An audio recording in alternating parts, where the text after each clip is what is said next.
Hey there, everybody. It's me, your buddy Dave, the host of the Dark Stuff channel here on YouTube. Thanks a lot for checking out my latest video. So this week we are doing another must-hear new music. I got 4 new release albums that I think are really, really great. And I think that people who watch my channel should absolutely 100% check these records out.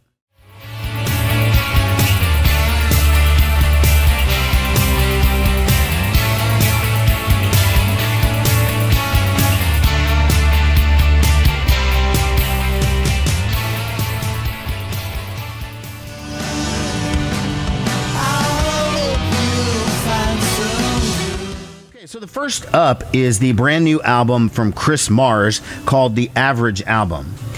You guys probably know who Chris Mars is, but for those that don't, Chris Mars was the drummer of The Replacements from their foundation in 1979 until he quit in 1990.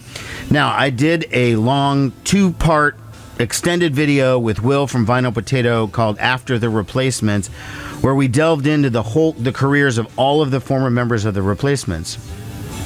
Let me summarize that a little bit for you, give you some cliff notes on the Chris Mars stuff. So, in the first video, we talk about the 90s, and that is when most of Chris's musical output came out. He put out 4 albums in the 1990s. He was the first former member of The Replacements to put out a new record. His first album, Horseshoes and Hand Grenades, came out in 1992. Paul Westerberg and Tommy Stinson and Slim Dunlap actually didn't have their first post-Replacements releases until 1993. Chris's records initially were almost 100% played by him. Now they are 100% played by him. He used to play with a bass player, and on his very first one, he had a co-producer. And then pretty much ever since then, I guess he learned what he needed to learn from his time with The Replacements and doing the one solo record. He has just been venturing out 100% on his own. The albums are completely self-written, self-played, and self-produced. So anyways, Chris did 4 albums in the 90s, and then he just stopped and devoted his entire career, it would seem, to his visual arts career, which he's a successful painter and illustrator, and his paintings are amazing. He also does all the artwork on his own records. With the exception of putting out one song on the Replacements benefit thing, Songs for Slim, where he covered a Slim song, Chris didn't put out any new music for 21 years. In 2017, he did a record called Note to Self. That's in the part 2 of that video. Fortunately for fans of Chris Mars, we didn't have to wait another 21 years for a new record. We only had to wait 6 this time. The new album, The Average Album, is out. Now, this is not available in stores. It's not available streaming. The only place you can get it right now is through his website, chrismarspublishing.com. He's selling the album real cheap, $5 for MP3. If you want a higher quality, like WAV, CD quality type file, that's $10, but they throw in a couple of bonus tracks in addition. So to me, it was worth it. He did say on the website that a vinyl version of the album was forthcoming, but there was no other information at the time that I'm making this particular video. So the new album, The Average Album, in my opinion, is Chris's best album since 75% Less Fat, which was his second record from back in 1993.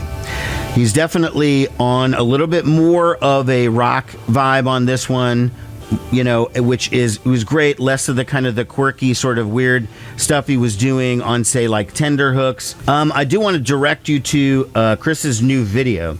It's called We Ain't Gonna Play. I think it's the opening track on the new record. And this gives you a great window not only into his sound as a musician, but also his visual art, which if you haven't looked into that, this video is just stunning visually. I don't know what it has to do with the song or anything. I'm not really sure it does at all. But anyways, it is really cool to watch. So I would direct you to that. There'll be a link below. As far as favorite songs on this new album go, We Ain't Gonna Play is a definite favorite. Recreating Chaos, and I would say Weight of Devotion. But the short end of it is best Chris Mars record since 75% Less Fat. This is the hottest summer I can ever remember. Next up is the debut solo album from Bethany Cosentino called Natural Disaster. Now, Bethany Cosentino is half of the indie rock duo Best Coast, and I love the band Best Coast, okay? I've been playing them on my radio show since the first time I heard of them, probably 2009 or 2010 or something, and I've always really, really liked their stuff. It's a very simple sound. Bethany's voice, I like her voice. I like the songs that she writes. You know, a lot of the best Coast songs were often dealt with like sadness and, you know, disappointment in people. Like, why did you do this to me? Why does this keep happening to me? You know, a lot of like bad relationships and such things like that. Sort of like this lovelorn and sort of almost wallowing in the sadness. And that was, you know, I loved it. I loved all those records, and it's sort of a way to sort of fuel the music, you know. And their career, they just kept getting better and better and better, and it all kind of culminated to me in 2015 when they did this record called California Nights, which I just think is perfection. Okay, it's absolutely amazing. It was in my top 5 of 2015 when it came out, and I was like, this is it, man. These guys are going places, whatever, you know. I don't know exactly how it went, but it seemed like it did okay. Unfortunately for Best Coast, their next album, which was almost as good, this one here called Always Tomorrow, came out in March of 2020. Now, what happened in March of 2020? That's right, COVID-19 and a worldwide lockdown, which meant that artists that are new and up and coming or independent or whatever, who the only real promotion behind their music is getting out there and touring and that sort of thing, that was cut off. That killed the record.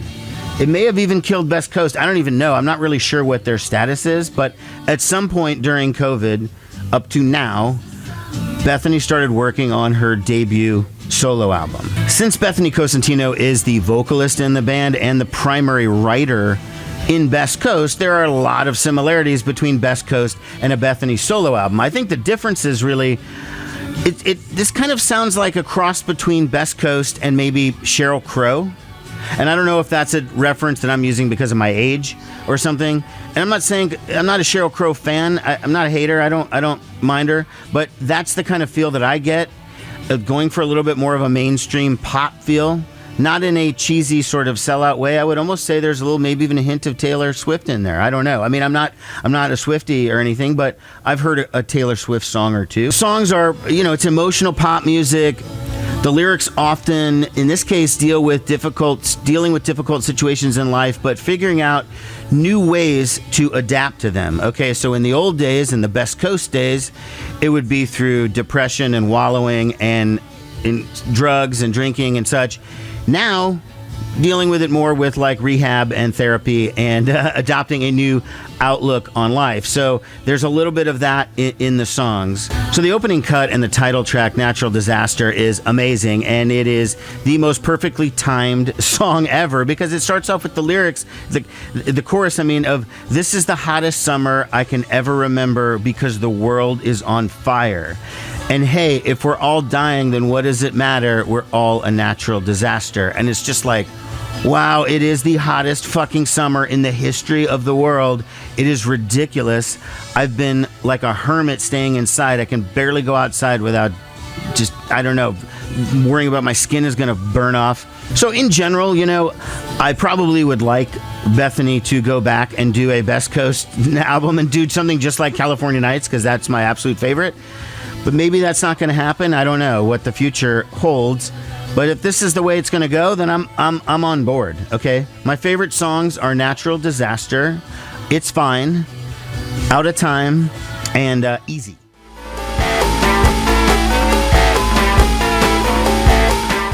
The third album that I wanted to talk about is the new album called Everyone's Crushed by a Brooklyn, New York duo called Water From Your Eyes. This is their maybe third or fourth album. I don't know. I have just heard of them recently, and I've had this weird journey with this band, okay? Because at first, okay, so the duo is Rachel Brown and Nate Amos, and apparently they have been making records together for a while. Their style is impossible to describe. Okay, you can use the general umbrella, indie or whatever, but like that doesn't do it justice. And when I first started listening to the record, I liked the single Barley, and I thought it was kind of cool and different, but I was like, you know, the good songs are good, but the others are just kind of frustrating, and like I don't get it. And this was one of the first times, not the first time, where I started thinking like, does my brain at my age just not understand this music, like what they're doing. And I don't mean like understand the lyrics or anything. What I mean is like, how do you get from point A to point B? Like most of the music that I've grown up listening to is based in the blues, to be honest. That's where it started. Its origin point was in the 40s or 50s, early rock and roll. Then you move into the British Invasion stuff, the Beatles and the Stones and whatever. And then you get into Black Sabbath in the 70s and Zeppelin and whatever. And so there's this normal trajectory that most of my stuff has followed. And even when I started getting into weirder music like Sonic Youth and Stereolab and more experimental stuff in my life, I still feel like I understood where it was coming from, where it was rooted. Stereolab less so, but that's a side point. This band is such a bizarre combination of sounds and styles and instruments and samples and whatnot. It is so thoroughly unique that, like, I don't even think I can come up with the words to describe what they're doing in their sound, okay?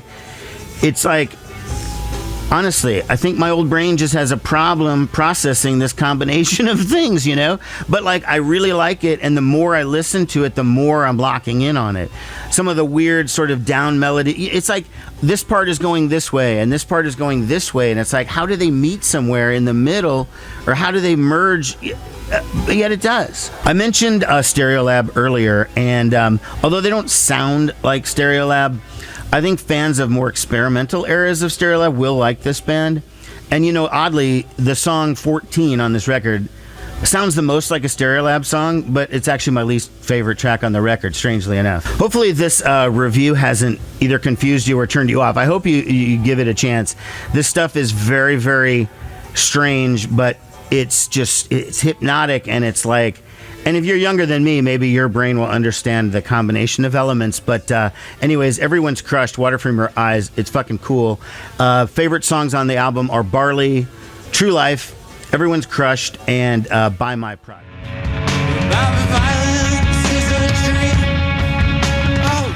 Final album I'm going to talk about is the new double live album from Sonic Youth, Live in Brooklyn 2011. Now, this one, I don't honestly know if it's available in stores or not. I bought it through their Bandcamp page. They also have various vinyl versions. Some of them were very, very limited and are 100% gone by this point, but there may still be some variations. You'll have to check the Bandcamp to be sure. People who know me from my radio show New Day Rising know that for the last 18 years, I have closed every show with a Sonic Youth track. So whenever something new comes out from them, even though they broke up in 2011, I am all over it. Their Bandcamp page, Sonic Youth's Bandcamp page, is full of tons of great live shows.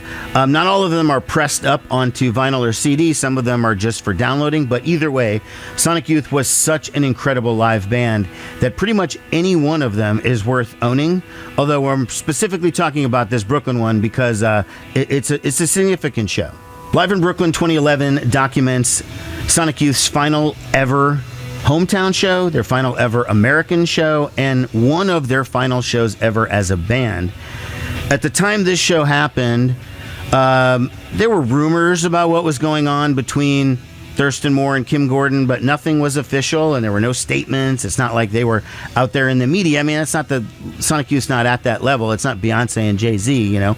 After this show was over, Matador Records did send out an announcement. By the way, Thurston and Kim are getting a divorce. They are playing these shows in South America next month or whatever, and there's no further information beyond that. And we all know that they did do those South American shows, and then they broke up shortly thereafter. I've heard those South American shows were kind of a disaster because Thurston and Kim weren't speaking and, you know, whatever. But this show, this Live in Brooklyn, no matter whatever was going on with the drama in the band, did not affect them at all. I would like to point out, I'll link to it, there's an article, NPR did an oral history of the final show. It was about this Brooklyn thing. They have new interviews with Lee Ronaldo and Steve Shelley, and then they pull quotes from Thurston and Kim's books talking about it. So it's not 100% new, but it's a cool article. So the set list on this show is incredible. Okay, for a deep cut Sonic Youth fan, they're pulling some seriously old school shit. I mean, they start off with Brave Men Running My Family and Death Valley 69, both off Bad Moon Rising from 1985. That was what they're opening with. They do a lot of songs from that album, from Sister, from Evol. So the recording quality is excellent. The performance is excellent. This version of Sonic Youth featured Mark Eibold of Pavement on bass, and then Kim played third guitar most of the time. So there are 3 guitar players. I just can't endorse it enough. I mean, it's fucking awesome. A double live album from Sonic Youth. Going out on a high note. I mean, I know they probably did those South American shows because they needed the money or whatever. But like, I'd like to say that this was the end of Sonic Youth. This was their final moment, and it is chef's kiss perfect. All right, everybody. Thanks a lot for watching. Take care. See you soon. Bye bye.